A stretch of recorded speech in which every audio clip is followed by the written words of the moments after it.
وأصحابه وأهل بيته أجمعين.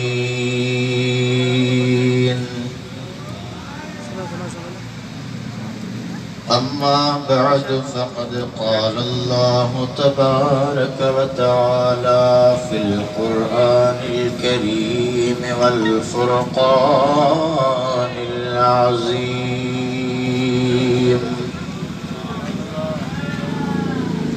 فأعوذ بالله من الشيطان اللعين الرجيم. بسم الله الرحمن الرحيم.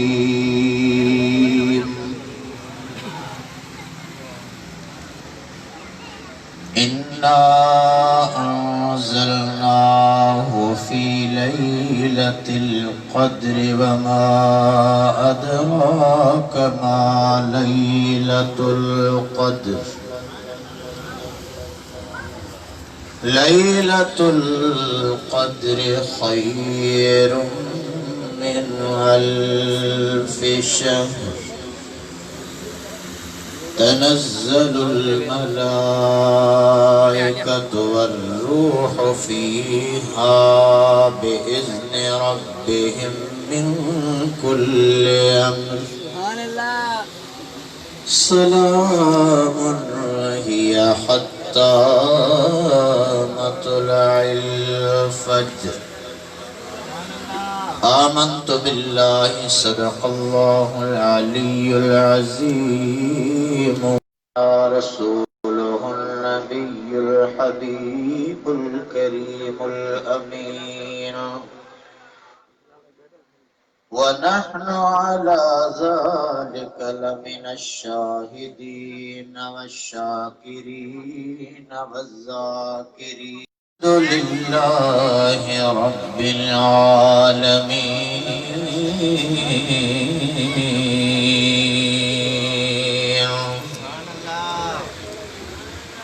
अगर जन्नत में जाने का इरादा हो तमामी का, गले में डाल दो पट्टा मेरे आका की गुलामी का। गुलामाने मोहम्मद जान देने से नहीं डरते। ये सर कट जाए या रह जाए कोई परवाह नहीं करते।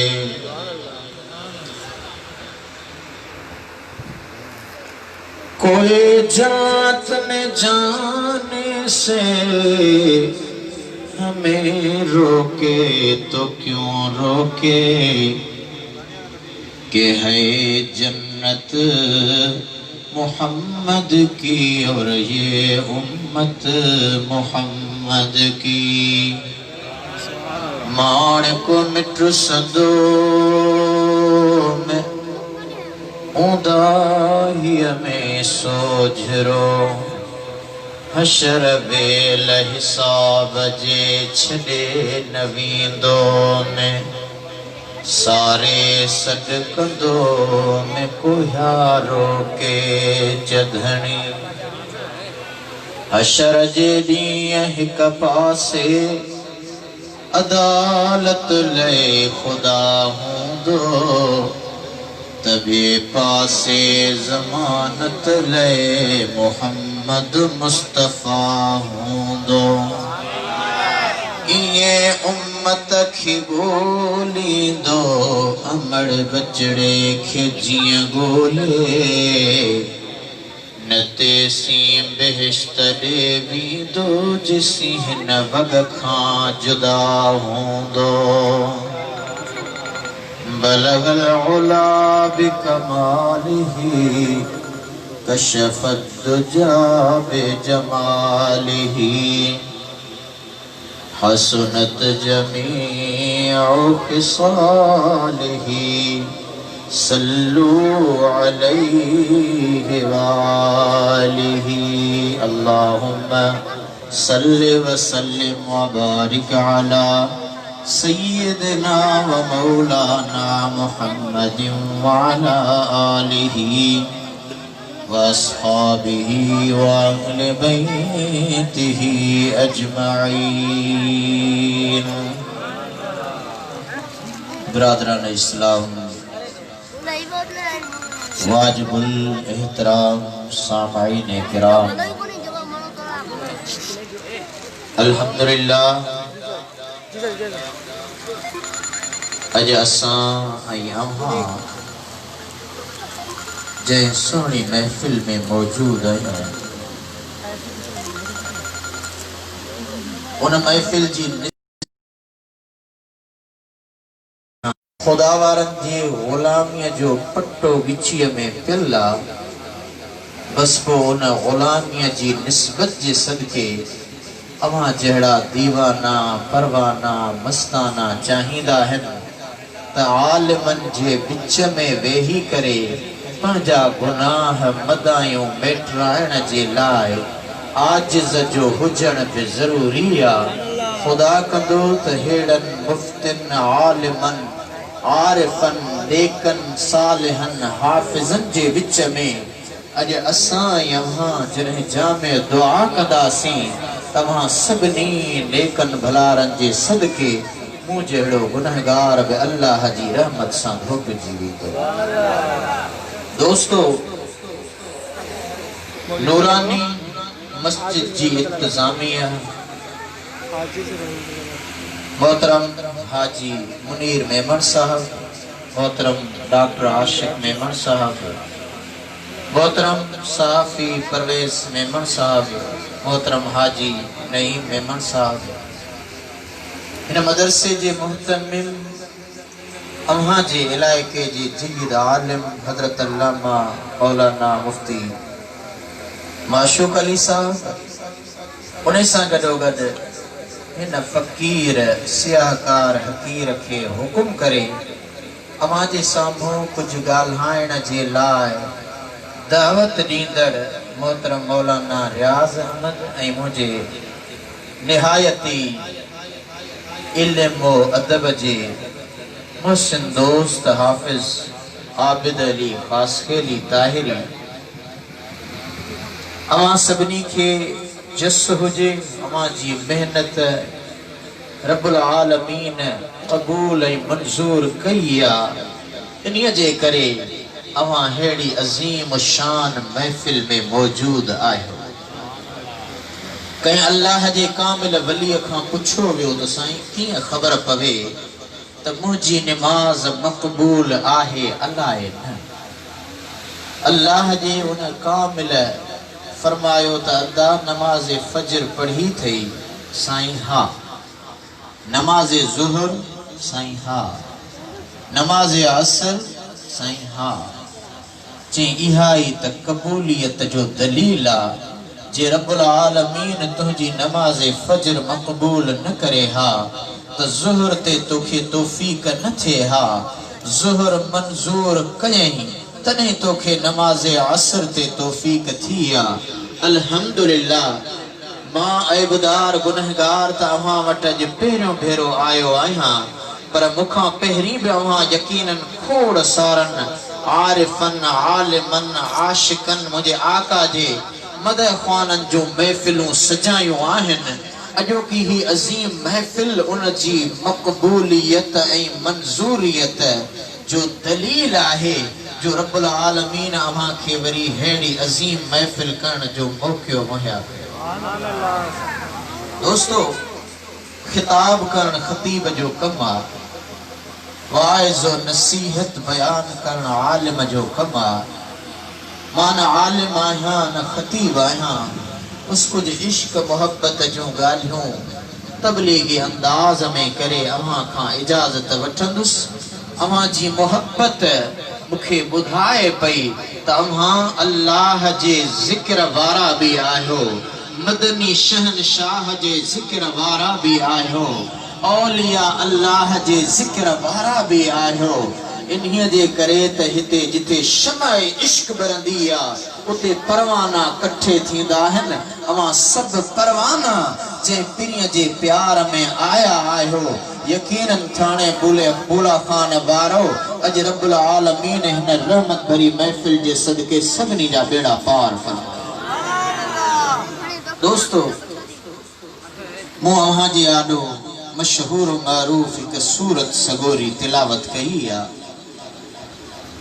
मुझे आका रहमत वारे हबीब सल्लल्लाहु तआला अलैहि व आलिहि वसल्लम जी दरबार में सहाबा जी जमायत हुजूर जा आशिक गुलाम वेठा हा। मुझे महबूब आका फरमायो सहाबो जी मुझे आका लबैक या रसूल अल्लाह फिदाक अबी व उम्मी। महबूबन फरमायो अवां खे ख़बर आ त बनी इसराइल जो शमऊन नाले एक शख्स जहीं के अल्लाह ताला कसीर तादाद में औलाद अता कयो हो ऐं उन औलाद में हुन पंहिंजा पुत्र हर महीने सिंगारे संवारे तरार हथ में दई घोड़े सवार करे मोकलींदो हो। पुत्र वञो अल्लाह जी रज़ा वास्ते वञी जिहाद कयो ऐं हू वींदा हा त जिहाद में शहीद थी पो मोटंदा। उन्हनि जो शहादत वारो जिस्म पंहिंजे पीउ वटि ईंदो हो। हिकिड़ो न ॿ न टे न मुख़्तलिफ़ रवायतूं। किन रवायतुनि 100 लिखिया आहिनि, किन रवायतुनि में 1000 पुट बि आया। उन सां गॾोगॾु जॾहिं उन जे पुटनि शहादत जो जाम पीतो त पाण बि अल्लाह जो एॾो प्यारो हो जो रात जो सॼी रात जागी इबादत कंदो हो ऐं ॾींहं जो रोज़ो रखंदो हो। न रुगो रोज़े सां हूंदो हो पर साॻे वक्त तरार खणी अल्लाह जी वहदानियत ऐं उन वक्त जे तौर जे प्यारे पैगंबर जे हुक्म जे मुआफ़िक ज़िक्र खुदाबंदी जी प्रचार जे लाइ काफरन सां जिहाद में निकरी पवंदो। सहाबे किराम ॿुधो वेठे तबीयतुन में हिकिड़ो मलाल पैदा थियो, फिक्र पैदा थियो। सहाबो जी आका छाजे लाइ फिक्रमंद आहियो? ओ मुंहिंजा महबूब अमा अल्लाह जा नबी आहियो, अल्लाह जा आखिरी पैगंबर आहियो। बनी इसराइल जे शख्स जो वाक़ियो ॿुधायो उहो शख्स 1000 महीनन ताईं लगातार सॼी रात जागी अल्लाह जी इबादत करण वारो, जिक्र अज़कार करण वारो, ॾींहं जो तरार खणी अल्लाह जी राह में जिहाद करण वारो। ओ मुंहिंजा महबूब 83 साल लगातार 1000 महीनन ताईं जे एडी सारी इबादत कई आहे। असां जो उम्रियूं भी थोरियूं आहिनि, मेहनत मजदूरी जो बार भी आहे, बचड़न जो बार भी आहे। ओ मुंहिंजा महबूब जेकॾहिं असां उन बनी इसराइल जे उन्हनि माण्हुनि जे उम्रनि खे निहारियूं था, उन्हनि जे अमलनि खे निहारियूं था त उन्हनि जूं उम्रियूं भी वॾियूं हुयूं, अमल भी वॾा हुआ। ओ मुंहिंजा महबूब असां त उम्र में भी नंढा आहियूं, अमल भी थोरा आहिनि। क़यामत जे ॾिहाड़े बनी इसराइल जा उहे शख्स ई फर्द असांखे नेकिन में मारे वेंदा। उन्हनि जो गम ऐं मलाल अल्लाह तबारक व तआला जी ज़ात बाबरकात खे इल्म हो। मुझे महबूब जेका पंहिंजे गुलाम सहाबा सां ॻाल्हि कई आहे, उन सभिनी सहाबा मुझे महबूब जी ॻाल्हि खे ॿुधो पए। अञा मुंहिंजा महबूब इंतज़ार में आहिनि त सहाबा खे कहिड़ो जवाब ॾियो। अल्लाह ताला मोकिलियो ए जिब्रील जी रब्बे जलील हेठि लही वञी मुझे महबूब खे ॿुधाए मूं अल्लाह जो पैगाम वञी ॾे। अंज़लनाहु फी लैलतिल क़द्र वमा अदराक मा लैलतुल क़द्र लैलतुल क़द्र खैरुम मिन अल्फ शहर तनज़्ज़लुल मलाइकतु वर्रूह फीहा बिइज़्नि रब्बिहिम मिन कुल्ले अम्रिन सलाम हिया हत्ता मतलअल फज्र। कुरान आयो कहीं दे आयो अल्लाह जे महबूब दे, कहीं दे आयो दा अल्लाह जे महबूब दे। ही उहो सोनो हबीबा जंहिंजी अज़मत निहारियो। जिन्न चवन असां जो महबूब, मलाइक चवन असां जो महबूब, हूरो चवन असां जो महबूब, उलमान चवन असां जो महबूब, ज़मीनो चवन असां जो महबूब, आसमान चवन असां जो महबूब, पखी चवन असां जो महबूब, मच्छों चवन असां जो महबूब, वण चवन असां जो महबूब, जबल चवन असां जो महबूब, सितारा चवन असां जो महबूब, सिज चंड चवन असां जो महबूब, कायनात जो ज़र्रो ज़र्रो चवे असां जो महबूब। रब चवे अवा खामोश छो चुप कयो, अवा का पेरी मां अल्लाह आया, मां रब थो चवा इहो मुंहिंजो महबूब।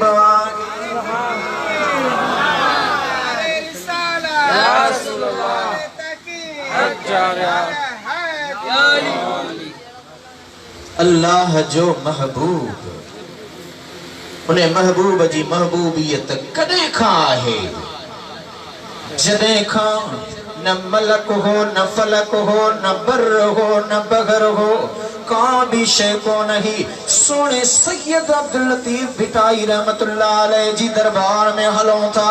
ओ सोना सैयद अब्दुल लतीफ भिटाई अम्हा बुधायो त मुझे महबूब आका जी आमदई तशरीफ आवरी कदहें।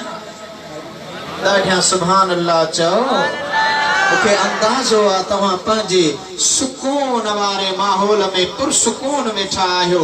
मां मिसाल ॾींदो आहियां, जिते न राग ऐं शैतानी शुगल जी महफ़िल हूंदी आहे, उते माण्हुनि जा तोड़ा पटिया पिया हूंदा आहिनि, निंड बि न ईंदी आहे। छो न ईंदी आहे? जो शैतान चोडड़ियूं हणंदो आहे, निंड फिटल हूंदी आहे। पर जिते अल्लाह जो क़ुरान ऐं अल्लाह जे महबूब जो शान हलंदो आहे, अल्लाह जी रहमत जो वस्कार हूंदो आहे, जिते सुकून हूंदो आहे, उते निंड ईंदी। अज तुझी निंड बि इबादत में आ, पर कुछ लम्हा हिन दिल जे कनन दिल वारे अखियुनि सां गॾु ज़ाहिरी अखियूं खोल ॿुध त मुंहिंजे महबूब आका जे बारे में मुंहिंजे मुर्शिद लतीफ़ साईं छा फरमायो। साईं फरमायो, जोड़े जोड़ जहान जे जॾहिं जोड़ियाए, ख़ावंद ख़ास खल्के मुहम्मद मुकाए, कलमो तय करीम ते चिटो चायाई, अना मौलाक व आत महबूबी ई उताई, ॾिखी ॾिनाई बई सराऊं सैयद चए। जोड़े जोड़ जहान जी पाण कये परवार, हादी हामी हाशमे सरदारे सरदार, सोहे सहाबन सथ में मंझ मस्जिद मणियादार, चारई चना चौधार वाहे कादा हबीब से। साईं मुझे महबूबा का रहमत वारे हबीब नबी नामदार सल्लल्लाहु अलैहि वसल्लम जा आशिक आयो। अवा भला महबूब जी दरबार में संदड़ा कया। सुरधनासरी शाह जो रिसालो खोले पढ़ो, उन्हें में सोने अब्दुल लतीफ भिटाई मदीने वारे साईं के भी सद कया त पीरन जे पीर मुहिउद्दीन मीर, रोशन ज़मीर, महबूब सुबहानी, कुतुब रब्बानी, सैयदना मुर्शिदना अब्दुल कादिर जीलानी अल हसनी वल हुसैनी रदियल्लाहु ताला अन्हु। उन पीरन जे पीर बादशाह पीर बगदादी के भी सद कया। अकीदत निहार, आलिम बिया, आरिफ बिया, मुत्तकिया, परहेजगारा, सूफन जो सरवाना। ओ सोना अब्दुल लतीफ भला उन्हें महबूब जे लाए तुझी दिल में तड़प तलब तमन्ना। साईं फरमायो हा एक दिहाड़े वेठोस, वेठे वेठे अंदर मां आवाज निकतो। कहड़ो सुभान अल्लाह चो तो बुधाया। साईं कहड़ो चई अंदर मां आवाज आयो, दिल जो आवाज हो पर मु जुबान जे जरिए इजहार कयो।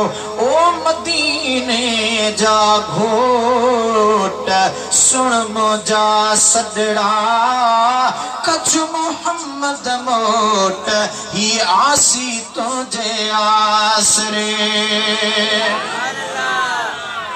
सद भला महबूब त बुधंदो आ कुर्ब थियो।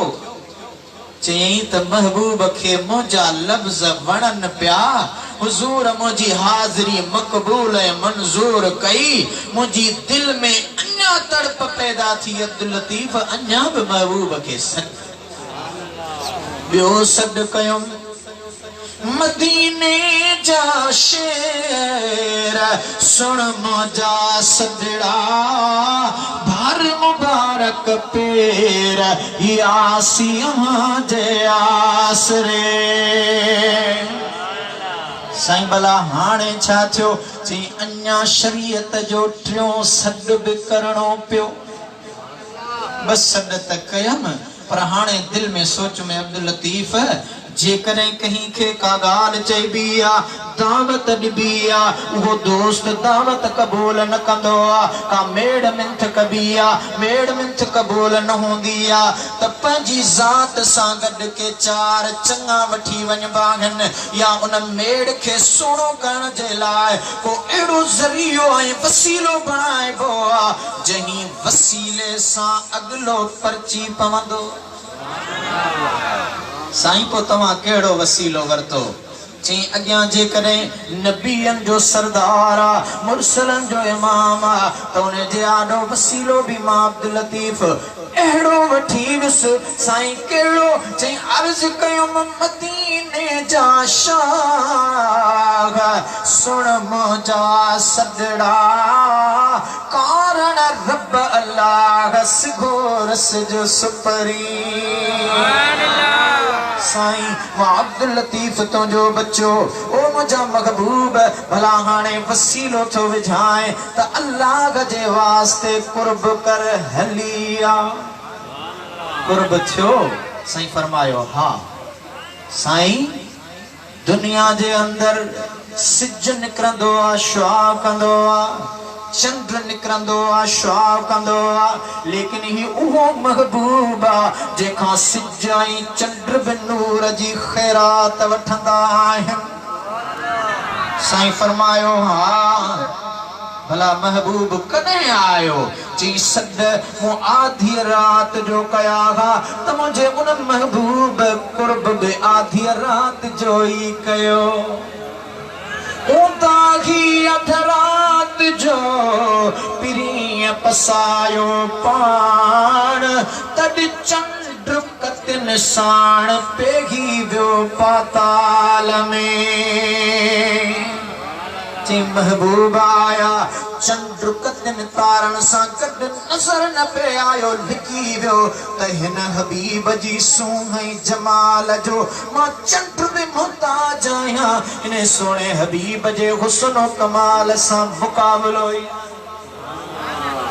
साईं भला सिज चे तो सिज केड़ी शय आ? ससे सिजन उभरे 84 चंद्रन, बिलागरी पिरन सब उदा हो भाया। सवे सिजन निकरन 7 12 84, हर महीने जा 7 चंद्र रोशन होता गिल। मुझे भिटाई घोट उन्हनि रोशन चंद्रन जो जिक्र कंदे फरमायो त ससे सिजन उभरे 84 चंद्रन, बिलागरी पिरन सब उदा हो भाया। वो महबूब साईं आयो त भला कहिड़ी इल्तिजा हुई? चई पहिरीं त मूं सॾड़ा कया, अची जेके कार मूसाही दे सुपरी तपीरे दरिया पिंपड़ियो हंध विछाया वार पुरसा जन सब जमार हूं त गोली थी त गुजारिया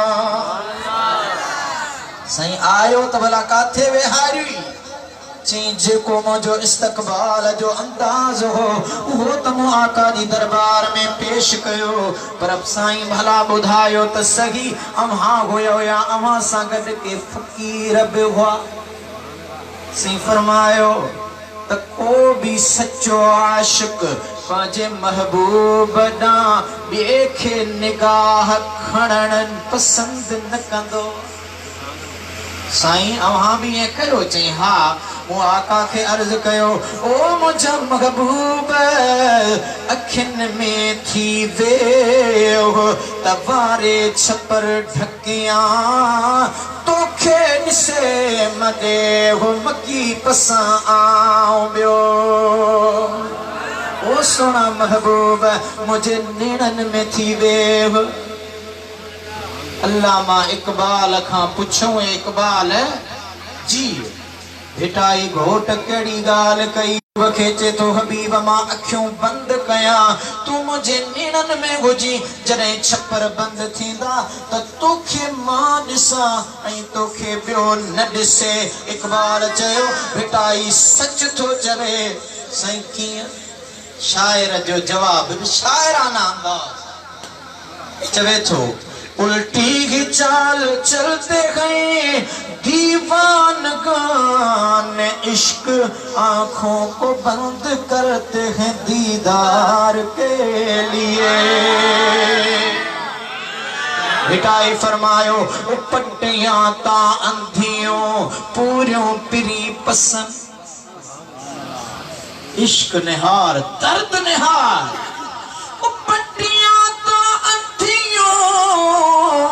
पूरियों पिरी पसन पो वनी रोज रसन हबीबाने हुजरे ची हिक ॾींहं न पल बि परे न मुंहिंजूं अखियूं मुंहिंजा नेण मुंहिंजे महबूब जी दरबार में रोज़ानो हाज़िरी ॾींदा ओहो महबूब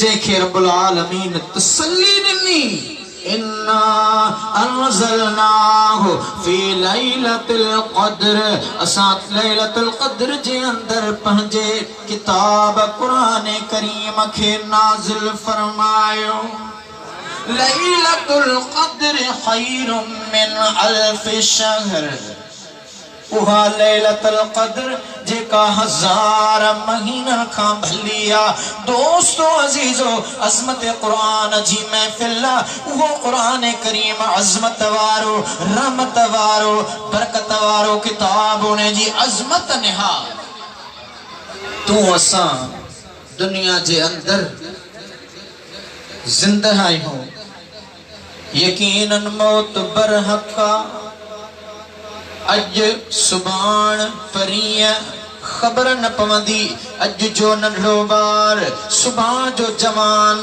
परीय पोढ़ो थींदो जिंदगी जे आखिरी पसाहन वरी खबर तने पवंदी अदा फिलानो दुनिया मां लडे वियो भिटाई फरमायो कर गलकारी रात सिघो पवंदई सुन में पुछंदे की नकी लवंदे लात पोज के वणच ना थई बात से ओगा छींदे अगियां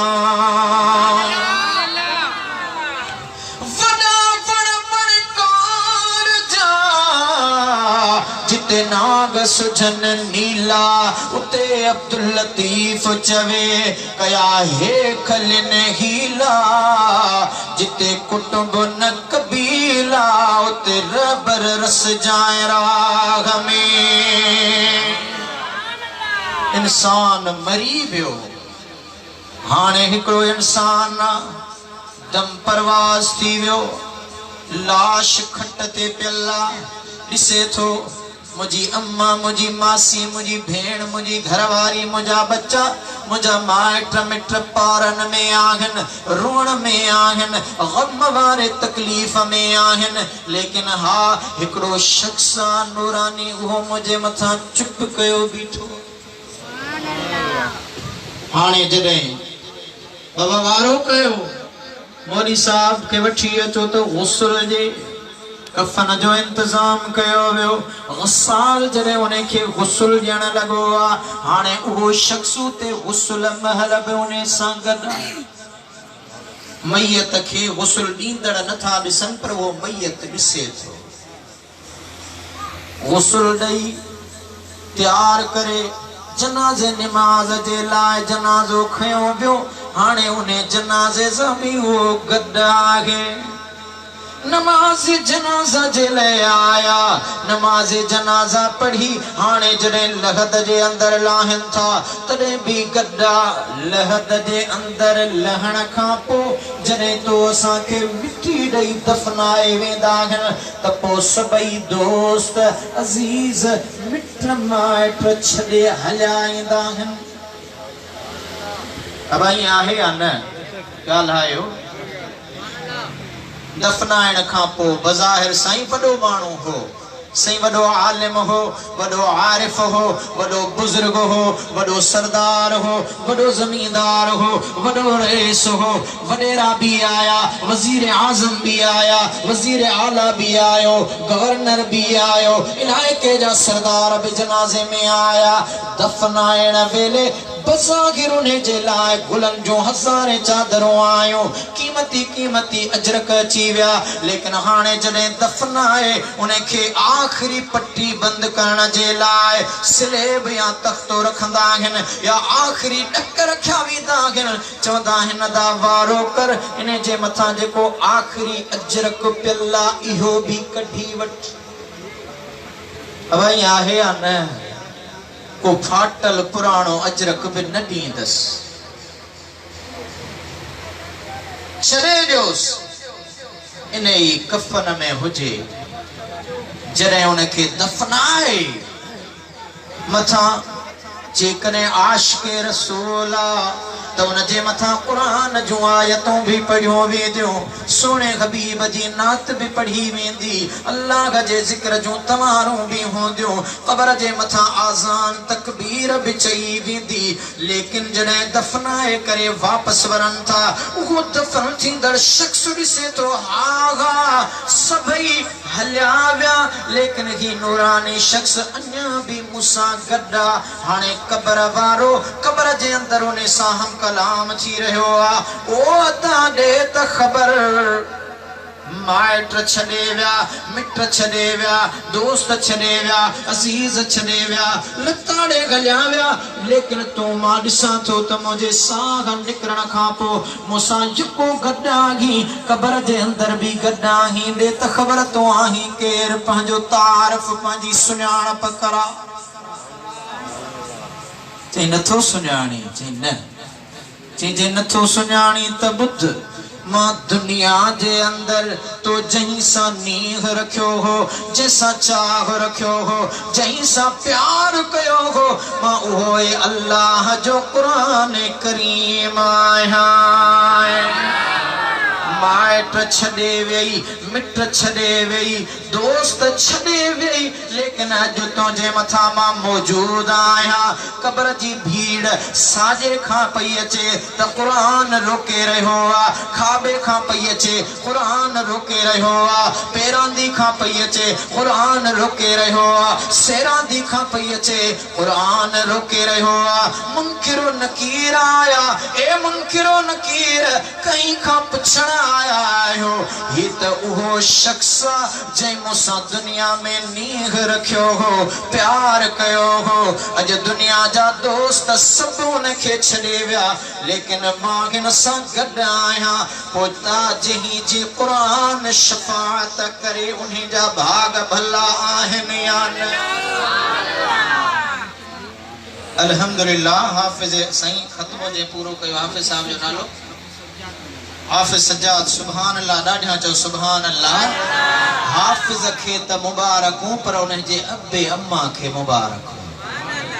अब दुनिया में घोट थींदा आहिनि मोड़ पारा बाहन गाना बदबाहन हार पारा बाहन हारन जा मुस्तहिक ही कुरान करीम जा हाफिज हन मुजेड़ो मसनुई मजाजी मुल्ला मुसले ते बीहे त अलहमद में बे भूल जी वने लेकिन कुरान दे हाफिजन के सलाम 20 रकातों तरावी हुन जो अलग याद कर तस्बीहात अलग याद कर ऐ सूरह फातिहा का बाद जने 20 रकात में भी खबर पवे त किथे मु अल्लाह का जो कुरान छड्यो आ ऐ उन्ने रुकू का वरी शुरुआत करनी असा त चवंदा छो मिड़ई मुल्लो आ तुंजी मुंजी नजर में जेको दाढ़ी रखे न वो भली सिखो जे दाढ़ी दिसी चवंदा सी मुल्लो आ ये न कर कुरान करीम जी अजमत सुनार दीन जे आलिमन जी इज्जत कर मां चवंदो आया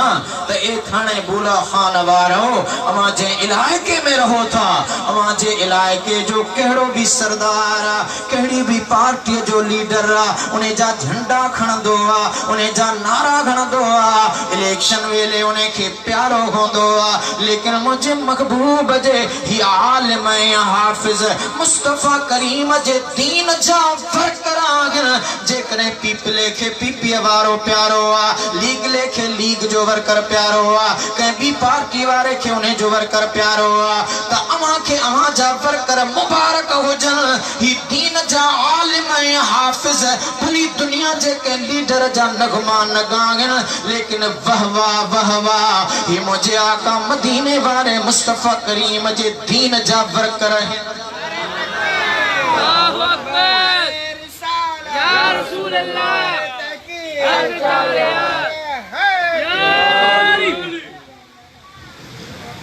दीन जा वर्कर अंदाजो लगायो अमा जे लीडर के इलेक्शन में जेको बड़ा नारा हणी साईं काकड़ो ही किरी पियो तस गालाए नथो सके बाबा वारो कयो डॉक्टर साहब जेको खर्च अचे मां दींदुस हमरा जो काकड़ो सिधो कर पर ही कुरान करीम जा हाफिज अलिफ लाम खां वन्नास ताईं कुरान तरावीह में पढ़न कुरान करीम जो मौजज़ो जो 3 पारा तरावीहन में कुरान बिडाढ़िया सूरह फातिहा बिडाढ़िया अल्लाहु अकबर बिडाढ़िया समी अल्लाह लिमन हम्द बिडाढ़िया लगातार तो के सॼो महीनो कुरान पढ़ी बुधाइन उनन जा काकड़ा वेहनी कोन था जो उनन सा मदीने वारे जी मदद शामिल दुनिया जे अंदर तो मुझे अल्लाह जी जाते बाबरकात छो तो बरोज़े महशर जन्नत जे दरवाजे ते कुछ शख्सन खे रोकियो वेंदो हाफिज़े कुरान में होंदा ए हाफिज़े कुरान इते भी या जन्नत में वेंदा हाफिज़ तू भी है मुझा मौला हुकुम अल्लाह ताला फरमाइंदो ए मुझे कुरान जा हाफिज अजी ते जन्नत जे दरवाजे खां बीग जी दुनिया जे अंदर शबीने जे अंदर मस्जिद जे अंदर